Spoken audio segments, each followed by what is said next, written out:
Olá, sejam muito bem-vindos ao meu canal Tatiana Sampaio, onde nós estamos aqui com Dante Virgílio nessa jornada maravilhosa pela obra Divina Comédia, né? Passando pelo purgatório, já passamos pelo inferno, estamos aqui nessa jornada pelo purgatório rumo ao paraíso, logo nós chegamos ao paraíso, e ali nós então estamos também na presença e como guia a Beatriz. Lembrando que Virgílio representa a razão humana e a Beatriz representa a fé e a teologia, porque sim, nossa razão, ou seja, Virgílio, através da nossa razão nós podemos sim compreender, entender muitas coisas, mas perfeitamente, um pouquinho mais amplamente, apenas a fé e a teologia, então pode nos explicar, nos esclarecer, principalmente referente às coisas mais elevadas, às coisas do céu. É essa lógica aqui então que a gente encontra, essa lógica que nós encontramos aqui nessa obra, através da genialidade da mente de Dante, né? Onde aqui, através de cada personagem, de cada história, de cada canto, existe o simbolismo, o significado velado e escondido nas entrelinhas, né? E que sim, a gente aprofundando, a gente vai ver o quanto de ensinamento, de aprendizado, de valor a gente pode agregar na nossa vida através dessa obra, que também é conhecida como a Suma Teológica em verso, a Suma Teológica em poesia, a Suma Teológica, né, em prosa, né, vamos dizer assim. Então, vale super a pena, é uma obra extraordinária que fala muito sobre pecado, sobre virtude, sobre condenação, sobre purgação e sobre santificação, ok? Então é isso. Eu trago aqui, como sempre, a introdução do canto, todo o simbolismo, todo o significado daquilo que está escondido, velado nas entrelinhas que Dante escondeu aqui, né? Então eu tenho esse papel de trazer aqui para você e revelar realmente tudo que tá aqui escondidinho para que você possa entender, né? Ou seja, trazer todas as chaves de leitura, todo o simbolismo, o significado, para que você possa entender verdadeiramente a obra, mas principalmente, verdadeiramente, o que Dante queria expressar na sua obra. Porque quando a gente passa a vista apenas nos poemas, a gente não percebe a profundidade e a genialidade daquilo que Dante está querendo expressar, daquilo que Dante guarda aqui, transcreve aqui, deixa registrado aqui nessa obra Divina Comédia. E é por isso que eu tô aqui, ok? Então, se você tá gostando do vídeo, se tá curtindo desse tema, esse assunto, se realmente trouxe para você uma nova perspectiva, uma nova versão, uma nova visão, um novo conhecimento sobre a obra, né? Ou tá te ajudando a compreender melhor a obra, deixa um curtir, curta, comenta e se inscreva aqui no meu canal, que você vai estar dando essa força e vai estar dizendo para a plataforma que tudo isso aqui que está no meu canal é relevante, é importante, é interessante e ela vai recomendar para mais pessoas, para que mais pessoas então possam beber dessa fonte que é maravilhosa, né? Que é a obra Divina Comédia de Dante Alighieri. Então, como sempre, começo com a introdução do canto, depois todo o simbolismo e significado nesse canto de hoje, que está extraordinariamente magnífico, assim, o conteúdo que realmente não tem em nenhum outro lugar e que esse gênio Dante traz com base no todo o conhecimento, ensinamento e doutrina e teologia de Santo Tomás de Aquino. Olha que maravilha! Então, bora lá?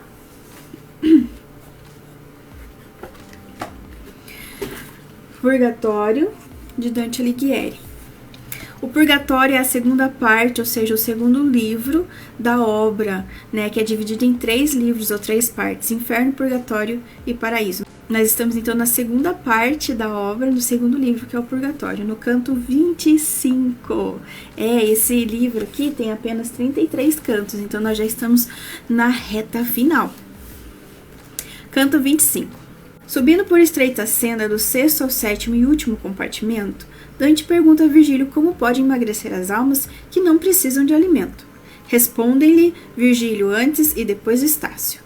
Este fala da geração do corpo do homem, da alma que nele Deus infunde e da maneira da existência depois da morte.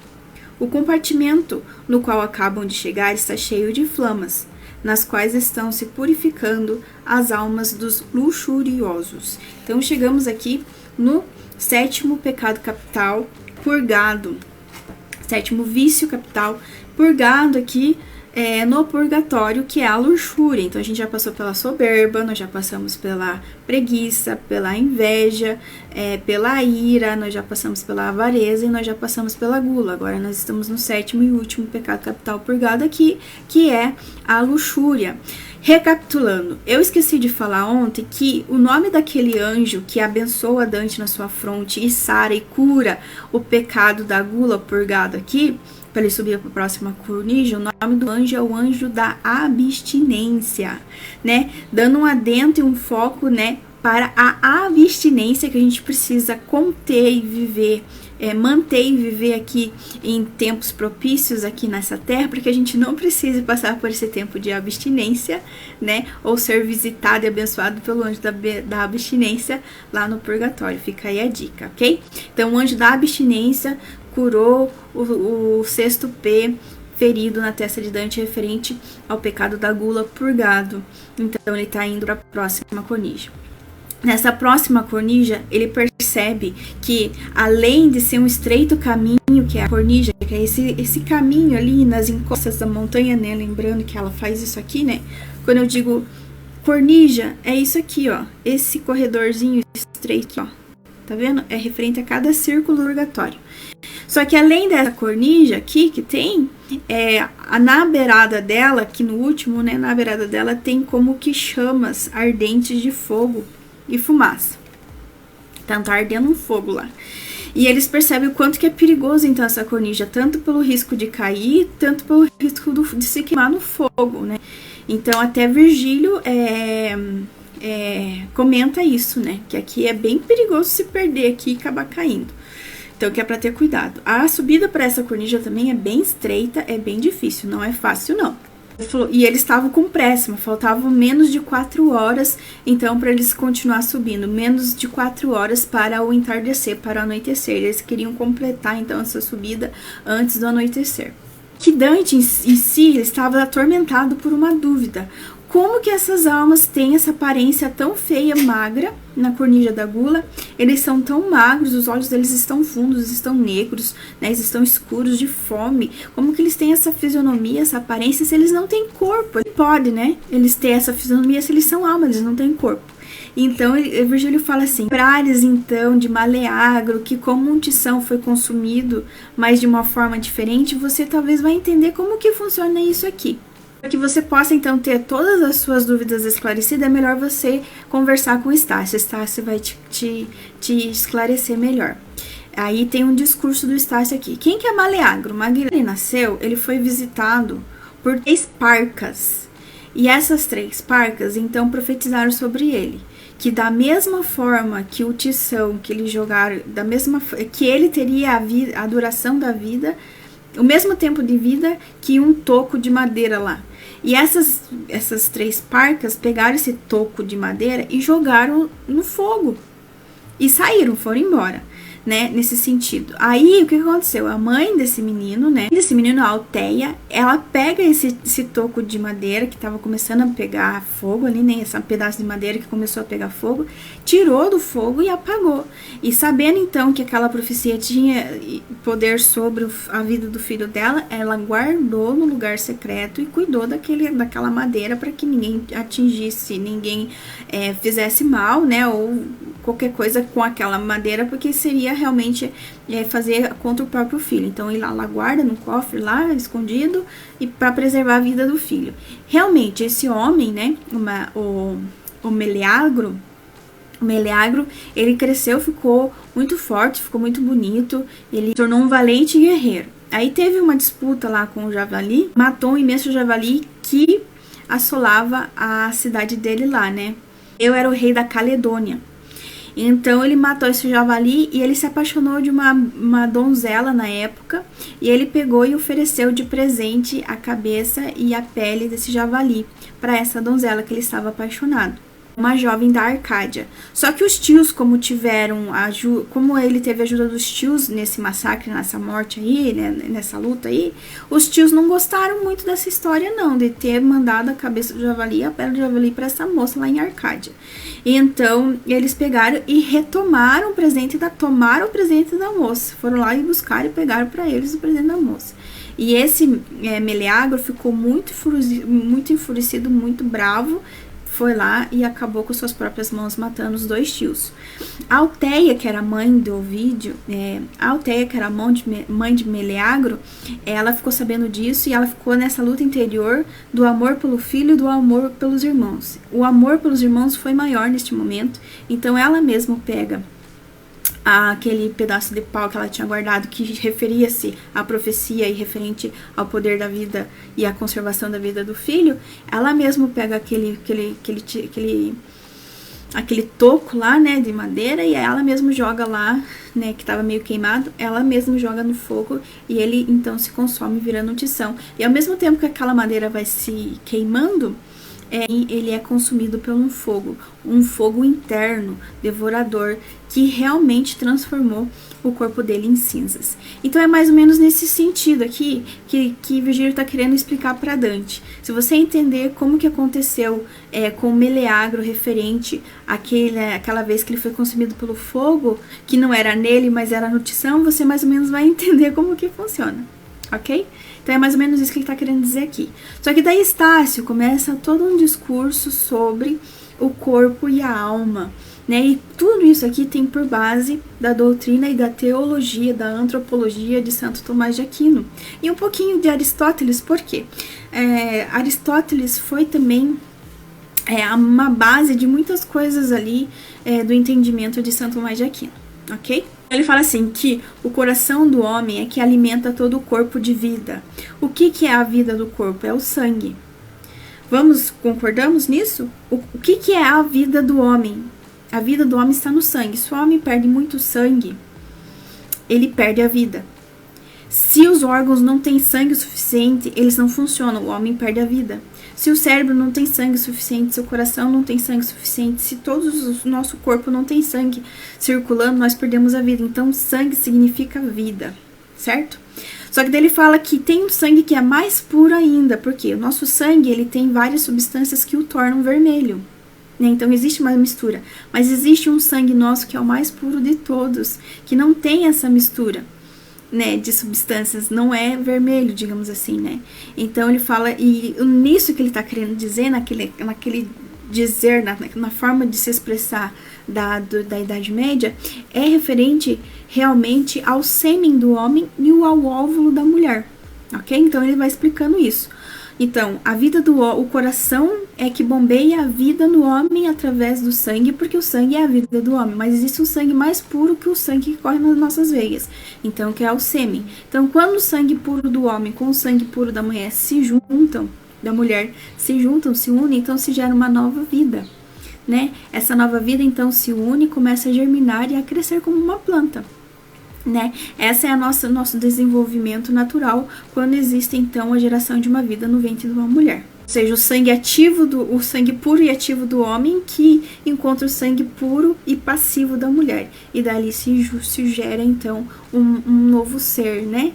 Gera uma matéria viva que vai crescendo e se desenvolvendo como uma planta, digamos assim. Mas como de um animal, como todos os outros qualquer, o homem se torna um ser vivente, ser humano, né? Aí ele diz, essa dúvida confundiu uma mente mais sábia que a tua. E aqui você vai descobrir quem que é essa pessoa que teve essa dúvida também. Essa dúvida, esse homem, ele comentou algumas obras de Aristóteles dizendo que a alma, o intelecto não está na alma, mas está no cérebro. O que então São Tomás de Aquino contesta e que realmente comprova que o nosso intelecto, né, a inteligência, ela não está para o cérebro, ela está para a alma. É uma faculdade, uma potência da alma, ok? Então, daí ele fala, então eu vou te dar a conhecer como que funciona isso. Então, quando esse ser vivente já está gerado e o seu cérebro já no ventre da mulher, né? Esse ser vivente já está, o ser humano já está gerado no ventre da mulher e o seu cérebro já está totalmente formado. Então, Deus olha para aquela criatura e se alegra por ser mais uma criatura da sua criação, da sua obra.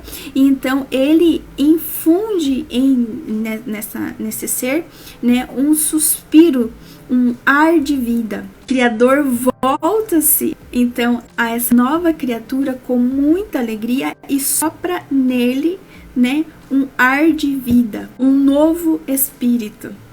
E ali, então, passa a existir a alma.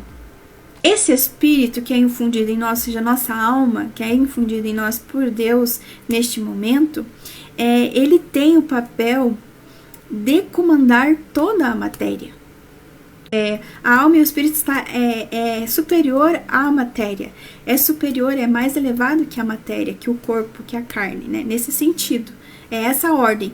O Espírito de Deus que deve reger nossa alma e comunicado com o nosso espírito, né? No caso, que é o mais íntimo da nossa alma. Então, a nossa alma comandar o nosso humano. Por isso que Deus também nos dá o livre-arbítrio, né? Que é nesse sentido que está para a alma, né? Então, nós temos o corpo, que é carne, que é matéria, que responde a estímulos externos e internos, né? Mas a alma tem as virtudes, tem o livre-arbítrio, tem a graça, tem a intelecto, memória, esperança, tem tudo aqui, né? Nesse sentido, para ajudar a comandar e governar, principalmente a matéria, mas também em relação com outros seres e com o resto da criação. Então é nesse sentido, a alma está para governar toda a matéria em si mesma, né? Nesse sentido. Mas a carne, ela tem um tempo de existência e um dia ela vai morrer, né? A carne, ela fica, mas a alma é eterna. Então, o que acontece nesse sentido?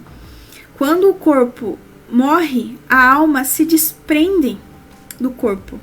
Mas nesse instante, todo o ar que está envolto da alma meio que forma essa imagem que ela tem material. É nesse sentido. O poder material do corpo da carne, o peso material do corpo da carne não existe mais, mas ela permanece com a sua imagem, com a sua forma, ok? Então, quando ela está naquele espaço vazio, quando ela saiu do corpo, o ar que está ao seu redor forma, então, a imagem que ela tinha quando viva. É o que eles chamam, tipo, como se fosse a sombra. A sombra do corpo é meio que se une com a alma e dá esse formato, vamos dizer assim, nesse sentido, sabe? Por isso que eles não se chamam de almas, mas de sombra. Você vai ver tanto no texto quanto no poema ali, referente a isso. A alma, eles não se referem-se à alma, mas tá vendo aquela sombra? Essa sombra vai te explicar melhor. Eles se chamam de sombra, mas é nesse sentido. E eles falam que essa sombra, ela muda de forma de acordo com os desejos e sentimentos da alma. Então, por isso que explica a magreza. Como eles estão com fome e com sede, e eles estão sofrendo, então a sombra, a forma que essa alma tem, é de acordo com aquilo que ela está sentindo, com aquilo que ela está vivendo, né, nesse sentido. Os poderes materiais aqui nesse sentido não existem mais, mas se conserva na alma suas potências, que é a memória, a inteligência e a vontade. Eu não sei se vocês sabem sobre isso, mas nós temos 5 sentidos humanos: visão, audição, olfato, paladar e tato.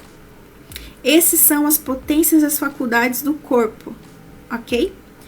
É a forma como a gente reage e apreende o mundo, ok? Mas a nossa alma também tem 3 faculdades, a saber, a inteligência, o intelecto, que não está para o cérebro, mas está para a alma, é a relação e a percepção das coisas, o entendimento das coisas, a memória, que é as experiências que a gente vive e que fica registrado e que a gente consegue conhecer e reconhecer as coisas a partir dela, da experiência que a gente tem com ela, com as coisas, né? E nós temos a vontade, que é aquele desejo, aquele ânimo, o querer.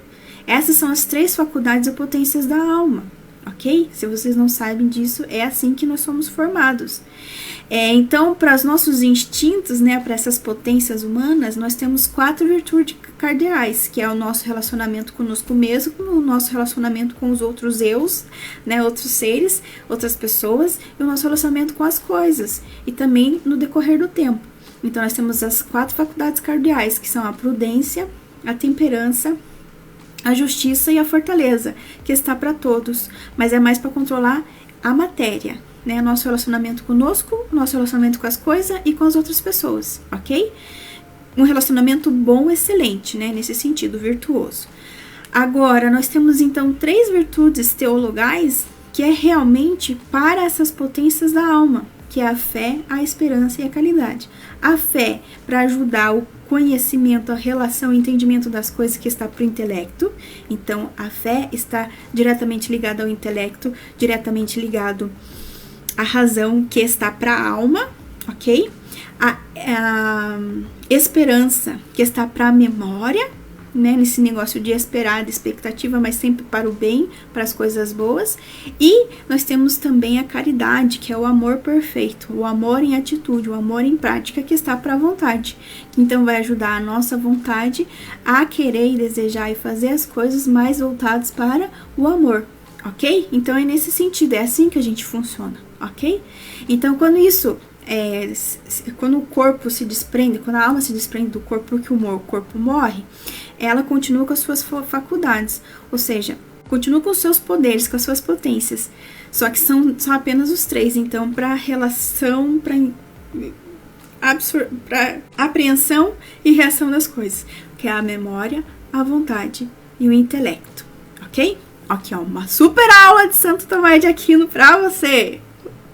Deixa o like.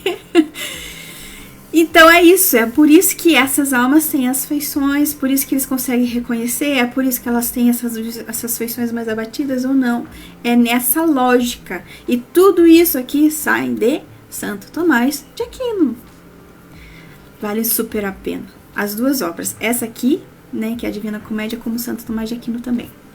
Então eles conseguem, depois desse discurso de explicação de tudo e papapá, pipipi, e nós também temos São Bernardo de Claraval, então explica também que nós temos a nossa consciência, que vai ser a nossa glória e a nossa confusão diante de Deus, é a morada da alma, ou seja, é aquilo que registra tudo aquilo que a gente viveu e tudo aquilo que a gente fez, mas também aquilo que foi nossa intenção, não somente ação, tanto pro bem quanto pro mal. Sabe quando a gente morre e daí passa aquele filminho assim de tudo que a gente fez? Então, eu acredito uma forma prática de explicar, eu acho que é isso aí. A nossa consciência vai ser esse filminho assim que vai passar diante de todo mundo, diante de Deus, de tudo que foi a nossa vida, tanto pro bem, tanto pro mal, tanto de ação quanto de intenção. Então, nisso daqui, ó, que vai estar diante do tribunal, tanto diante de Deus quanto de todo mundo, é que vai passar ali aquele filminho, e daí diante daquilo ali é que a balança vai pender para onde que a gente vai. Então depois, quando a alma se desprende, ele explica que ou cai então na margem, né, do rio Tibre, ou então do Aqueronte, que é ali ou a margem para ir para o purgatório ou a margem para ir para o inferno, né? Você lembra? Então é assim que funciona aqui a lógica de Virgílio, mas que tem por base, claro, a teologia, a doutrina e toda a explicação de São Tomás de Aquino, a antropologia de São Tomás de Aquino. Então eles veem aquele fogo, eles estão subindo, tentando subir, e Virgílio fala mesmo, toma cuidado, porque não tá muito fácil de subir aqui não, é perigoso confundir tanto com as chamas e se queimar, quanto cair do penhasco, então cuidado. Então, beleza. Eles estão subindo, bem de boa.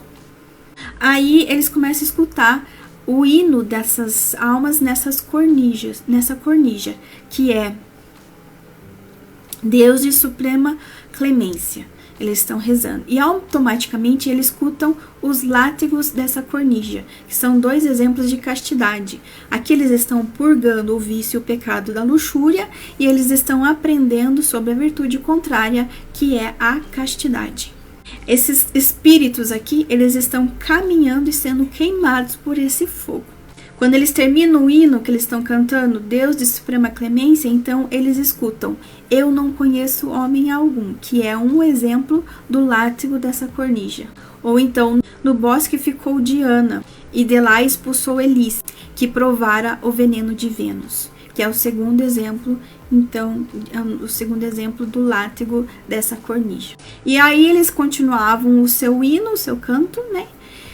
E eles elogiavam os casais, os matrimônios que permaneceram castos através dos tempos. O Dante fala, eu acredito que então a cura, né, a penitência dele, a cura é pelas chamas e por cantar esse hino diversas vezes, até que a sua última chaga seja sarada. Então eu já contei sobre Meleagro, que apareceu aqui nesse canto, o discurso de Estácio eu já expliquei para você também. A mente mais sábia que atua, que confundiu que a alma não está o intelecto não está para a alma, mas está para o cérebro, é de um senhor chamado Averroes Mohammed. Ele comentou algumas obras de Aristóteles, e ele teve esse erro nessa doutrina dele aí, né, de que o intelecto está para o cérebro e não para a alma, sendo que Santo Tomás de Aquino, então, né, em sua tese contesta, né, essa explicação, esse argumento. Ele propôs que não havia alma individual e que essa alma não diferenciava o homem do animal, e que o intelecto era a função exclusiva do cérebro e que deixava de existir a partir da morte. Não, né? Então eles cantam aqui Deus de Suprema Clemência, que é um hino aqui nessa cornija de penitência. Os fiéis aqui pedem então a Deus que apague todos os instintos, né, da luxúria neles. Os instintos pecaminosos da luxúria que há neles, em seus corações, e os purifiquem nesse fogo curativo. É isso que as almas pedem aqui nessa cornija. O látego da luxúria, então, são dois exemplos de castidade. Primeiro, eu não conheço homem algum. Foi uma frase que Maria falou ao anjo Gabriel quando ele veio anunciar o projeto de salvação de Deus, no qual incluía Maria. Ela disse, mas como se faz isso se eu não conheço homem algum? Então o anjo explica para ela que a força do Espírito Santo, a sombra do Onipotente ia a cobrir e ela ia gerar de uma forma milagrosa. E permaneceu virgem, né? Até depois do parto. A sempre Virgem Maria, né? E Hélice, ou Calisto, é também da mitologia, é uma história da mitologia que explica que ela foi, essa Hélice, ou Calisto, ela era uma ninfa que servia Diana, e Diana colocou-a então no seu bosque, para preservar a sua castidade. Mas ela era tão bonita e tudo mais, chamou a atenção de Júpiter. Esse Júpiter era feroz, né? Júpiter foi atrás dessa ninfa, conseguiu então, através dos encantos ali, fazer com que ela caísse na lábia dele. Então Hélice cedeu aos instintos de Vênus, né? Nós sabemos que Vênus aqui nessa mitologia, na mitologia, ela tem essa característica de ser a deusa, né, nesse sentido do amor, a deusa ali da paixão, né, nesse sentido. Então, ele se cedeu aos instintos de Vênus e caiu na lábia de Júpiter, e disso daí surgiu, então, uma gravidez, e ela, então, concebeu a Arcas, o seu filho.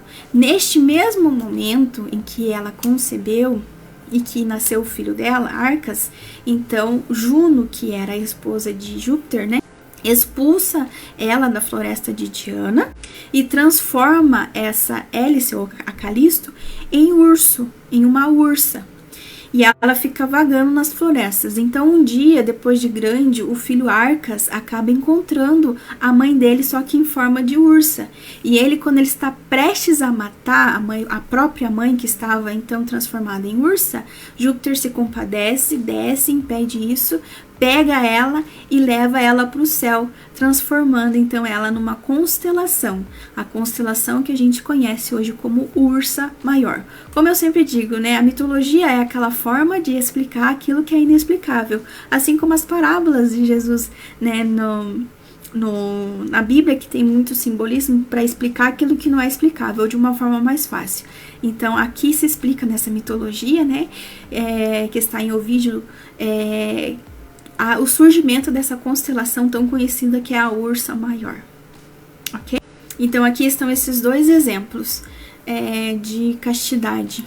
Ok, gente, eu acredito que esse canto é o melhor, mais extraordinário, assim, que eu já vi, com tudo isso que está aqui escondido, velado nas entrelinhas, e que tem esse peso, esse simbolismo, esse significado, esse conhecimento tão maravilhoso, tão importante.